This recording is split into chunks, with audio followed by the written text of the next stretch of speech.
Hello and welcome to Socialism, the weekly Marxist podcast from the Socialist Party. In the United States, the Democratic Party is holding primaries to select a presidential election candidate. Bernie Sanders is trailing in third.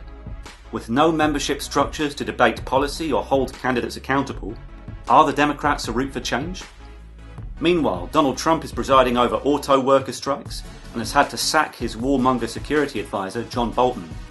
The Republican Party is in constant struggle with its own crises. So what's behind the global rise of Trump-like politicians and the divisions in the GOP?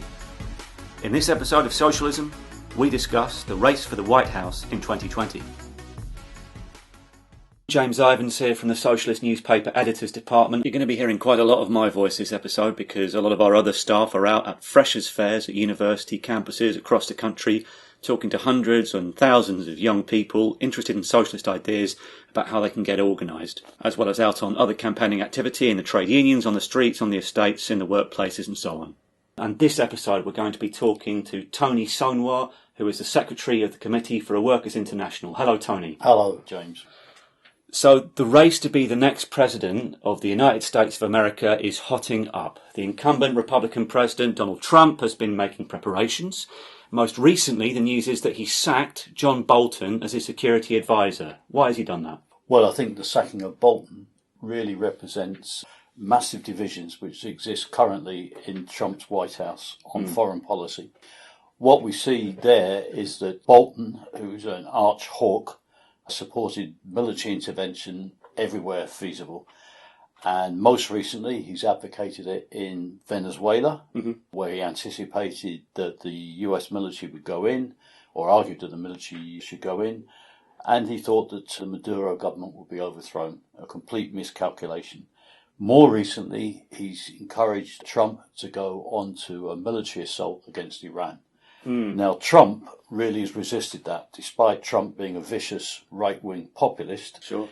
His take on foreign policy at this stage is to try and use America's might, but avoid using military intervention. He's argued for diplomatic sanctions against Iran as a means of trying to topple the regime. Now, he's done that really for two reasons. One is to try and prove that he's a global statesman and can get results by hard talk diplomacy. And also, in this, there's a certain element of him appealing to his own constituency and base by trying to present himself as a US president that doesn't go to war, that won't sacrifice working class youth from America, who mainly make up the armed forces, and on that basis try to firm up his base in the run-up to the presidential election campaign. Now, in fact, like political parties of every stripe in every country, the Republicans have developed major political fault lines in recent years, and Trump is one of them, and Trump's own division with Bolton is another one of those, a fault line within a fault line. Right-wing populists have gained across the planet and even started to collaborate internationally. Peter Taft, who's the General Secretary of the Socialist Party, referred to a kind of unofficial populist international, or pop-intern, if you will. What's behind all of that? Well, the development of right-wing populism in Europe and, of course, in America, epitomised by Trump, is really a reflection of a lurch to the right by sections of the capitalist class, although not necessarily all of the capitalist class in most countries. But it reflects really the massive political vacuum which has opened up in European society and now particularly in US society. And that's a reflection of the gulf which has developed, of a massive division between rich and poor in all capitalist countries, particularly in the United States at this stage, and at the same time a complete collapse in the confidence and trust in the existing political parties, both right-wing traditional parties and also the left parties, which have not come up with an alternative. Now, if you look at the situation in the United States, it's incredible the degree of the collapse of support for the traditional parties and institutions which has taken place. In 1958, 73% of the US population trusted the US government to act correctly in most situations. By 1964, that had risen to 78%. But by 2015, it had crashed to 19%. 19% trust the American government to act correctly or justifiably in all or most cases. It's a complete collapse of any authority of the state, of the different political parties. And these right-wing populist parties have been able to step into the vacuum which exists, appear to stand up to the establishment and offer alternative. Now, there has been a degree of collaboration. They come together, discuss, trying to agree common policies and programme. But they also base themselves not only on racism and a right-wing economic policy, they also base themselves very clearly on nationalism. And one of the problems that will probably develop will be clashes and divisions between themselves as they represent their own national capitalist institutions or capitalist class. They're bound to come into collision with each other. That's particularly the case within Europe. Sure. But we see that phenomenon reflected really by Trump. And it's a very dangerous position as far as the ruling class is concerned, because it means they have now, in the political leadership of different countries, politicians or political parties that are not fully of them and are out of their control. They're not fully in control of the political mechanisms which exist now. Yeah, you've even had the Financial Times very recently, haven't you, putting a wraparound on its outside saying that capitalism needs a reboot in response to these developments. Yeah. But these right-wing populist appeals, even within the national boundaries of their own leaders' countries, do seem to have limits, don't they? Because you've had, in the United States, a teachers' strike wave in Trump-voting heartlands, and now almost 50,000 General Motors workers are on strike. There's no question about it. I mean, the coming to power of these populist regimes, these right-wing populist regimes, represents a threat, and we should be clear about that, because their vicious policies on migration against immigrants, the racism that they whip up, their attacks ultimately on working class people in general, despite their appeals or their proclamations that they speak for the ordinary people or the working class people. But they come to power, and what is incredible is how quickly some of them have seen their base evaporate. That's partly beginning to affect Trump. He's not developed as rapidly there as it has in some other countries, but we've had the coming to power of right-wing populist governments. And what's important for the left and for working people to recognise is, despite the coming to power of these governments representing a setback, it's not a crushing defeat, as you saw with the coming to power of the fascists in the 1930s in Europe. Not a crushing defeat for the working class. Not in the sense of a military defeat and a bloody crushing. And you see in a number of countries a massive backlash developing quite rapidly. And it's extremely illuminating what's taken place in Brazil with the coming to power of Bolsonaro, who's out-Trump Trump in terms of how he's conducted himself.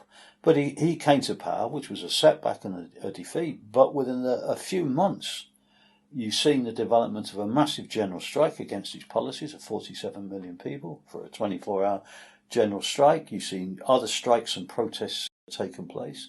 The same has taken place in Argentina. Macri came to power, again on a right-wing populist ticket. And within a matter of months, he faced a general strike, and there's now been 5 general strikes against the Macri government in Argentina. So very impressive. They have their limits, and their electoral base is not solid by any stretch of the imagination and can evaporate. How quickly that takes place depends, of course, on the specific situation which exists in each country. But Trump is feeling the pressure. These strikes in America are extremely significant and very important and represent a change in the situation. There's beginning to be a certain inroad against Trump in some of his heartlands, but he's kept solid at this stage, and the main reason for that has been the lack of an alternative that's been put forward. Speaking of which, there would seem to be, given the extraordinarily unstable situation which exists for Trump and others like him, and the Republican establishment, whatever side of the populist or traditionalist divide it's on, there would seem to be big openings in that situation for candidates who oppose the capitalist establishment, but on genuine pro-worker lines. So in 2015 to 16, you had Bernie Sanders filling sports stadiums with his calls for a political revolution, as he put it, against the billionaire class. That was his slogan. Why did he fail? Well, I mean, Sanders really reflected the tumultuous situation which had opened up in US society of people looking for an alternative, rejecting the Republican establishment and also rejecting the Democratic establishment. And Sanders mobilized mass enthusiasm for what he projected as a radical left expression of demands reflecting some of the aspirations of the American working class, and he was seen as a challenger to the establishment. He had mass rallies, as you said. Now, Why did he fail? Well, I think the main weakness and mistake of Sanders was twofold. One was in terms of his programme. Mm-hmm. While he spoke about socialism occasionally when questioned, he did it on a very limited basis. For him, the socialism was represented by the Scandinavian welfare state, and that was socialism for him. But also, the most important thing is that he saw a perspective, a false perspective, that it would be possible to take the struggle conducted through the Democratic Party. Mm. The movement around Sanders showed really the potential that's there for a new party of the left to develop. But Sanders, wrongly, in 2016, did not break from the Democrats. Mm-hmm. It was impossible for him to win, really, the Democratic nomination because of the completely undemocratic nature of the Democratic Party. Sure, the superdelegates, the superdelegates, the whole way the primary system is stacked against him.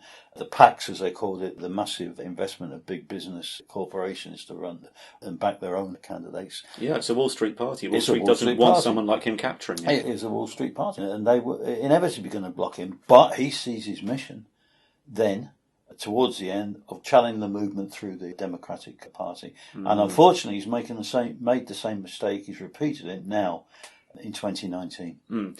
Well, given the Democratic Party is such a big business stitch-up, what should Sanders have done instead? I mean, after all, since then you've had left-wingers like Alexandria Ocasio-Cortez, who even calls herself a socialist, who's made gains in the Democrats. You've had that kind of development. Doesn't that show that he was right? What else could he have done? Well, what he could have done, I think, was take the necessary steps to break from the Democratic Party. It's true, you've had Cortez, who says she's a socialist, and reflects some left-wing populist demands. Mm-hmm. And takes that up, and it's a reflection of the thirst for a radical left alternative. But she scored a victory in terms of getting elected, but it's very limited. They've got some members who regard themselves as socialists have been elected to positions. Cortez is one of them, but it's not that widespread, and it illustrates the fact that it's not possible to transform this capitalist party, the Democrats, into a party of the working class. It doesn't exist. The fact that he uses the term party is a complete myth. There's no membership of the party. There's no structures, as we would understand it, of the Democratic Party. Of the Democratic Party. I mean, it's just incredible, the farce which exists to try and project it as a party. Now, what Sanders should have done in 2016, he had these mass rallies, was to call a conference of his supporters and to take the necessary steps to break from the Democrats. And what would that mean? That would mean convening a conference of rank-and-file trade unionists, mm-hmm. Community activists, to offer a real socialist alternative and establish a proper new party of working people and to fight the election on that basis. Now, some said, well, in 2016 it was not possible because there was no new party. It's very difficult to get on the ballot paper. Well, the Greens offered Sanders to go on their ticket. Mm. He could have done that and at the same time formed his own party based on the working class. And rather than going through the primaries on this occasion, as you see he is doing now, he's going into the primaries, but he's getting support, significant support, but he's only third. Mm. And he's partly missed the boat a little bit in terms of taking the necessary steps. And he's emphasising again this time his struggle is to go in and transform the Democratic Party, which is a complete dead end. There's no future for the working people of the United States with a perspective of trying to transform the Democratic Party. So having passed up the enormous platform which he created in 2015, 2016 to establish a new, what could have been a mass radical party, even potentially a mass workers' party in the United States, he's now trailing behind the left Liberal candidate Elizabeth Warren, and both he and Warren seem likely to lose out to the establishment Democrat, Joe Biden. How's that happened? Well, I think there's two things happen there. One is Sanders maybe is not seen as such a fresh figure. Mm-hmm. He's not posed a real alternative in terms of a struggle to build a new party. And Warren has been able to step in, taking up radical demands, it's true, of a populist character. Mm-hmm. But she makes very clear she supports capitalism.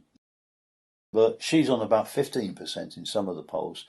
And this, by the way, is registered Democrats. This is not the broad mass of the population. And we should remember in the United States, there's more people registered as independent than are registered as supporters of other parties. Mm. It's the biggest bloc.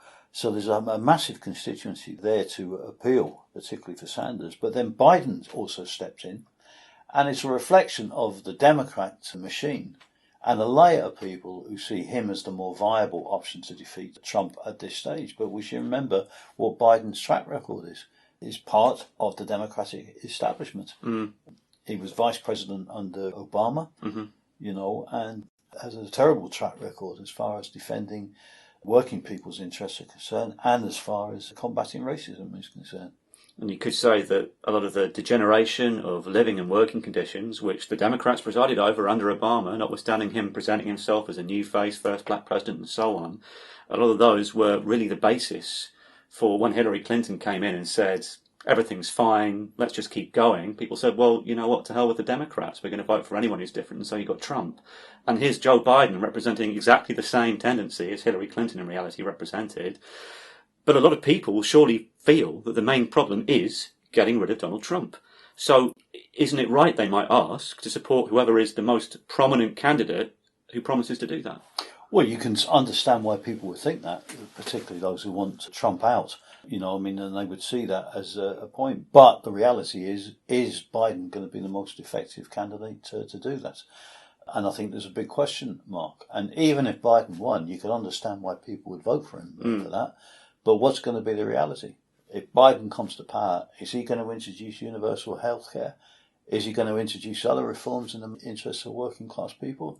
I think not. He will, like the previous Democratic governments, will fundamentally come down in defence of capitalism and big business. And we should remember, even under Obama, when there was a lot of hopes and expectations, not only did they move to attack the working class in the United States, on their foreign policy, there was more drone attacks carried out under Obama than any other previous US administration.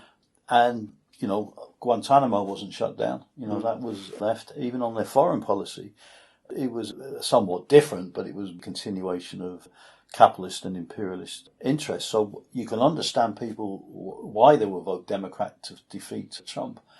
But we'd have to also explain to socialists that is not going to represent a real alternative. And I think there's a big question mark if it is Biden, because he is part of the Democratic establishment. One layer will rally to him on the basis we have to defeat Trump, and we can understand that. We can understand why people would do that. We think it's mistaken to view it like that. But on another layer, it will firm Trump supporter, because Trump against Biden, boring Joe, as he's referred to, he is not going to go into some of Trump's heartlands and be able to rally support because of his track record and how he's perceived. So what's needed then to break this deadlock in the United States, and how can workers and young people help the fight for it? Well, I think what's needed, the pot has been stirred in the United States. There's a collapse of living standards which has gone on for decades. It's brutal, the position of the attacks that have taken place against the United States working class. The American dream has been shattered in the course of the last 2 decades. You now have a situation whereas something like 60 or 70% of young people in the United States in the past assumed that they would have a better standard of living than their parents, which was the American dream. That's been shattered now. Over 50% of young people in the United States now have to have financial help from their parents. So the idea they're going to live better than their parents has gone. And you see the turmoil. Trump is a reflection of that, of a search for something new. But there'll be battles that take place with a changed economic position, further attacks on the working class, what we see at General Motors, what we've seen with the teachers in West Virginia is going to be a further illustration of some of the battles that will come from the mighty working class in the United States. But the lesson has to be drawn from this of the mistake that Sanders made in 2016 of not breaking from the Democrats. Now that issue is going to be posed. In some ways, if Biden wins, it'll put it back on the agenda much more firmly. The idea of building a new party of the left. And that's what socialists in the US now have to struggle and fight for, is fighting for socialist ideas, where there's an enormous receptivity and openness to discuss socialism, but it now needs the steps being taken to build or lay the basis for a new party to be built in the US. And if you're listening in the United States and want to assist in that struggle, you should get in contact with the Committee for a Workers' International. You can visit socialistworld.net. Join the fight back there. Thanks very much, Tony. Thanks, James. And this episode of Socialism goes out on the 20th of September, the day of the global climate strike. The Socialist Party has been down taking part in the climate strikes all across England and Wales. And this one, certainly in London, seems like it was possibly the biggest yet. Tens of thousands of young people walking out of class in order to make their voices heard about the climate crisis. And for the first time, they were joined today by thousands of workers who have forced their employers to allow them to take collective action to come out and join the demonstrations, even for just half an hour, but in some cases for all day, along with trade union banners. This is something which the Socialist Party has been arguing for from the very beginning, from the very first climate strikes in Britain back in February. A couple of things. First of all, for the students to form students' unions within the schools, to organise, to debate out the policies this movement needs. We're still putting that forward, but we've also had success in getting the trade unions to organise collective action on the climate strikes, and that was evident today in London. That's a very important development because of the huge potential power that workers have in shutting down production and services, in making it impossible for the capitalists to make profits and even to govern society, and thereby forcing social change. So it was a fantastic demonstration today, and out on the climate strike, Socialism caught up with some of the people taking part in the demonstration. Okay, can you just say your name, your age, where you're from? So my name's Phoebe, I'm 20 and I'm from South London. So I came today just to get my opinion out there and hopefully see a change in the future towards climate change. And I feel like what's happening today is really important because it really puts our opinions out there and it makes it known that we won't stand for any longer this inaction towards climate change and the environment. Yeah. Great. And what was the demo like today? It was quite calm. It was very peaceful. Was it big? Yeah, there were lots of people. Hi, I'm Yvonne Martin and I'm 16. I come from Spain and Venezuela, and I'm just furious about this whole climate change thing, and they're just not doing anything about it. So I came down here to, try and help even a little bit with the situation going around. Joe Cole from South London. Any disruption caused by climate change protesters is nothing compared to the disruption that rising sea levels are going to cause in the next 20 to 50 years. Okay. My name is Marta. I'm from Catalonia. And, well, no, basically, that yes, maybe people can make little changes for the climate change, but the main responsibility is not on the people, is not on the working class. It has to be both on the big companies, on the governments, and yes, and on the big financial system that just wants to make money out of anything. It doesn't matter what about the earth or what about the lives of the humanity. And that's all. Age, where you're from? Yeah, so my name's Nicole, I'm 20 and I'm from South London, and climate change is caused by the top 1% and the elite, and it affects the greater community, the greater society, it affects all of us, and everyone to just wake up and realise that and act on it if they can. The protest today was very peaceful, very calm, and it was a very nice vibe, and I hope change can be accomplished. Okay, start by saying your name and where you're from. My name is Serogo Tabuni, and I came from militant Papua, which is campaign for self-determination in West Papua.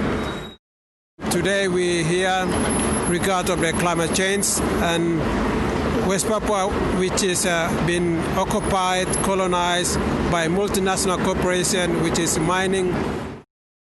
Why we stand here? Because we need to save the worker who are working in the mining company, which is destroyed by multinational company.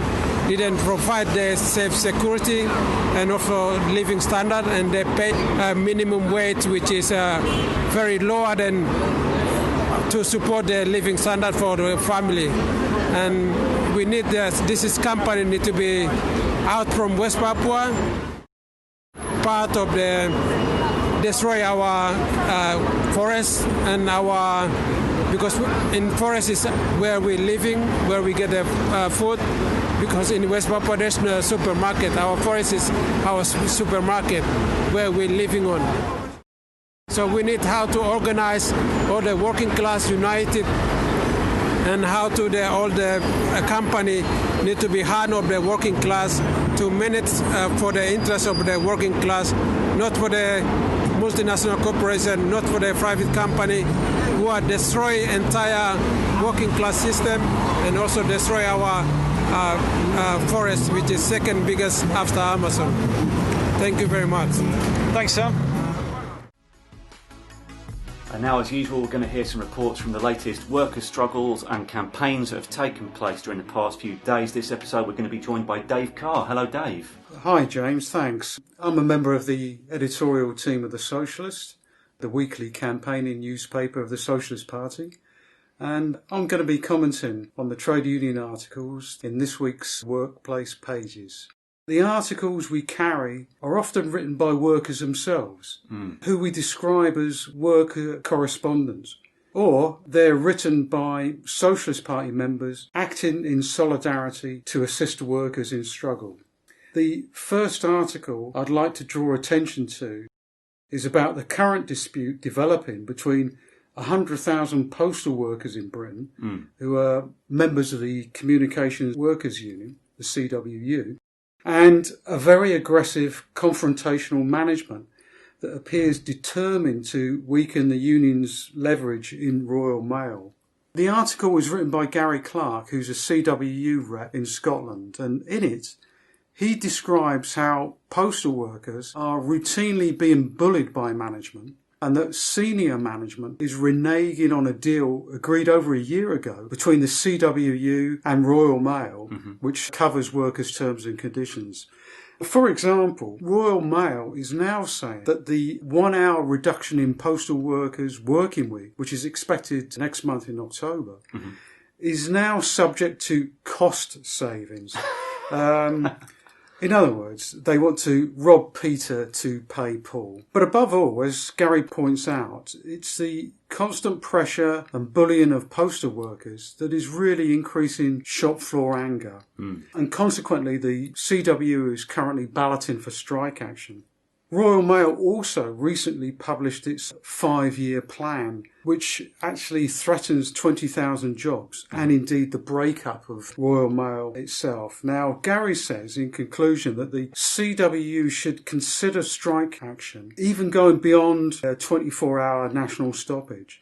Moreover, the CWU should call upon Jeremy Corbyn, the Labour leader, to fully back the strike action, and that a future Labour government would in fact renationalise Royal Mail. The Socialist has also given coverage to the months-long action by Lincolnshire health visitors, members of the Unite Union. They've taken an unprecedented 26-day strike action so far, against their Tory-run county council employer, against a long-standing pay freeze, in other words, a pay cut, effectively. In this article, Karen Hayes, who's a Unite Union rep, explains the pressures at work that health visitors face, enormous pressures. But she also points to the solidarity shown by the wider Labour movement, which has really made them determined to carry on their fight.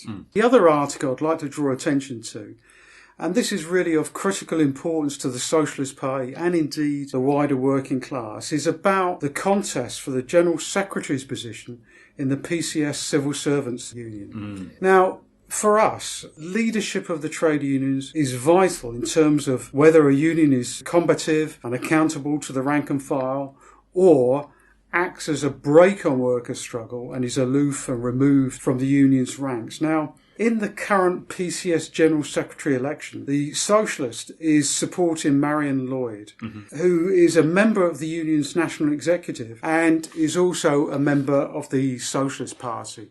Marion is a long-standing PCS activist with a proven track record, fighting from the front to defend jobs, pensions, and in demanding substantial pay rises for low-paid civil servants.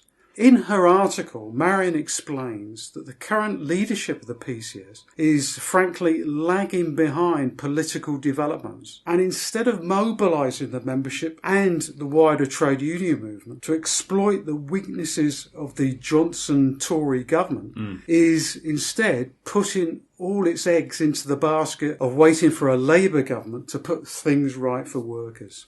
In a supplementary article, Marion calls on the PCS branches to support a 30-minute stoppage protest on the 20th September as part of the Day of Action Against Climate Change, linking the dynamic school student walkouts over environmental issues to the organised working class.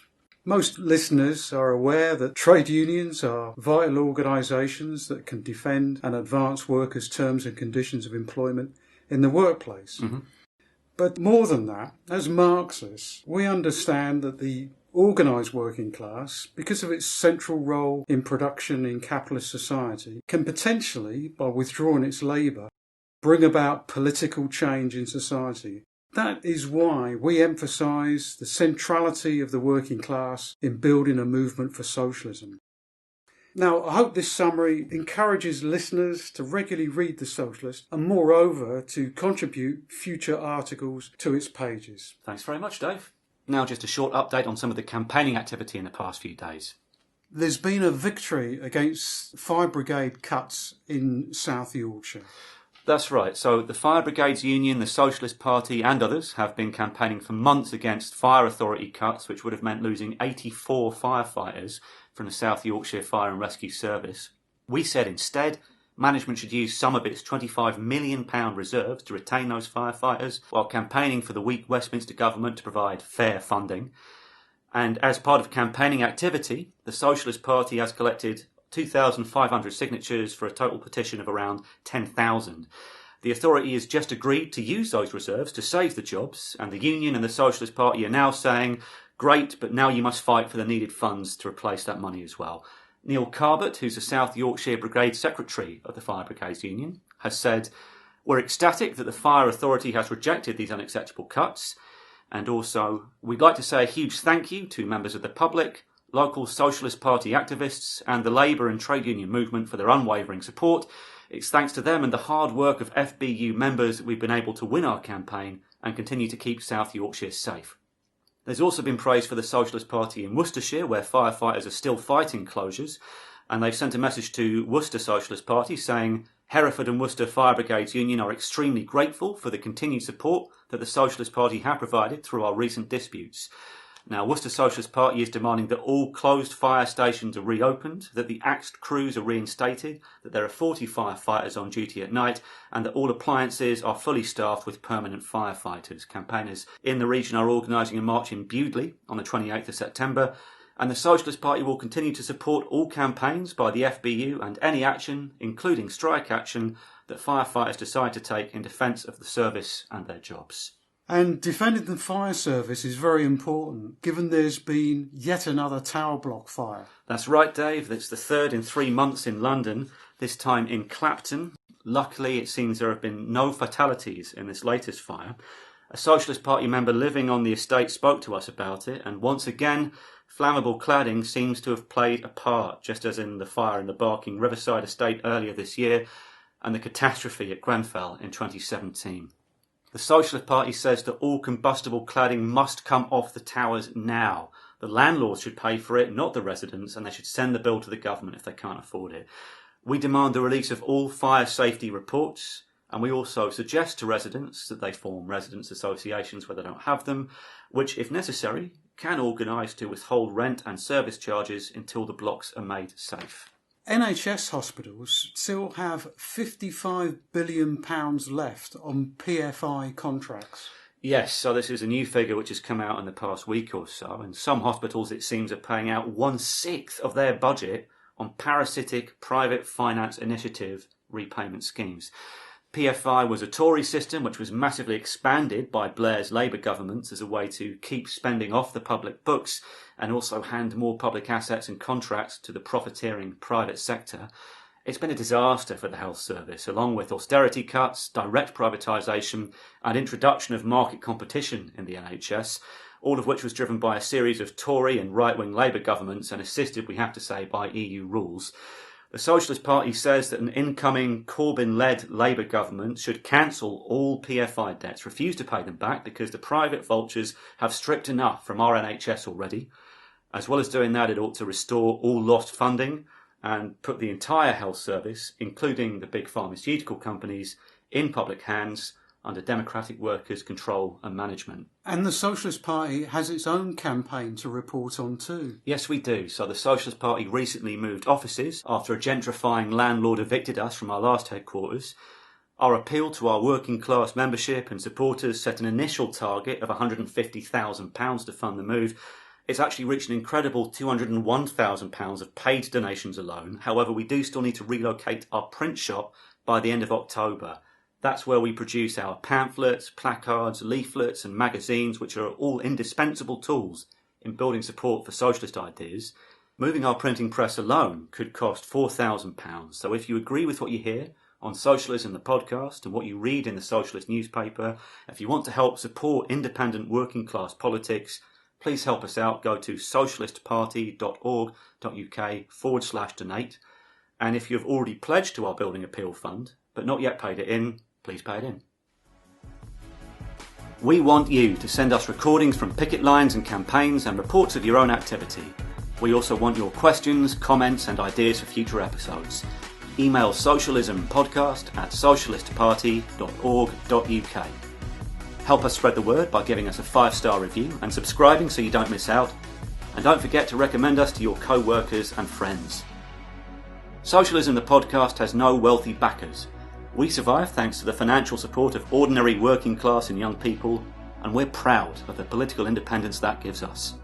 If you like what you hear, help us take the fight to big business. You can make a regular donation or a one-off payment at socialistparty.org.uk/donate. If you agree with the policies and actions the Socialist Party is fighting for, we need you. Join our fight for a winning strategy in the labour and trade union movement. Join the Socialist Party now.